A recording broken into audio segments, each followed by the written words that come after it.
O Brasil realizou neste domingo a eleição mais disputada da história. O candidato do PT, Luiz Inácio Lula da Silva, foi eleito com uma vantagem de menos de 2% dos votos. Agora, as atenções se voltam para a transição do poder. Saiba como funciona esse processo na reportagem de Carolina Chaves.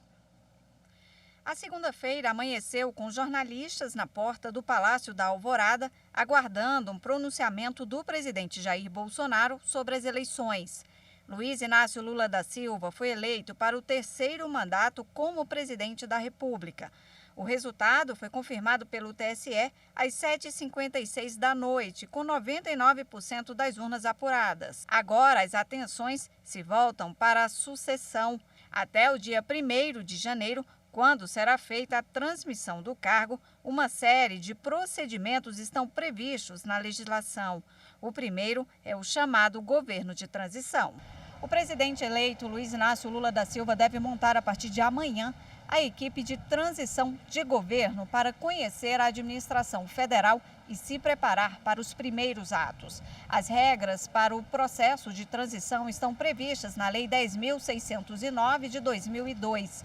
A norma prevê a criação de uma equipe com até 50 cargos em comissão indicados pelo presidente eleito. O atual presidente também deve montar um grupo semelhante que deverá repassar informações sobre as contas públicas, os programas e os projetos do governo federal. Os titulares dos órgãos e entidades da administração pública são obrigados a cooperar e fornecer as informações solicitadas pelo coordenador da equipe de transição.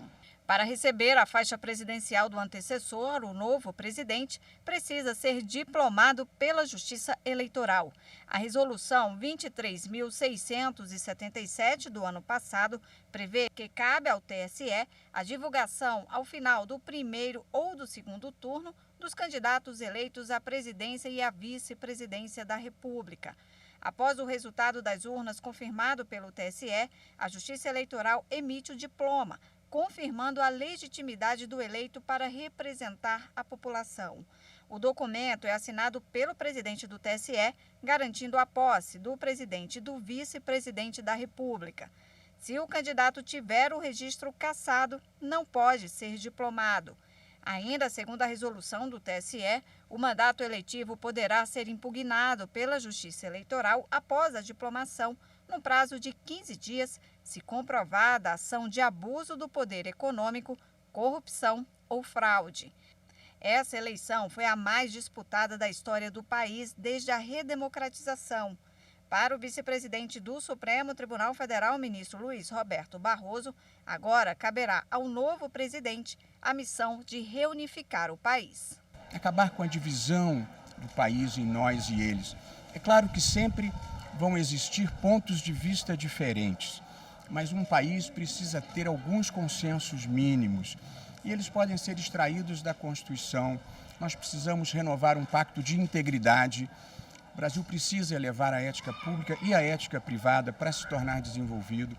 Nós precisamos de um pacto de responsabilidade social, fiscal e econômica.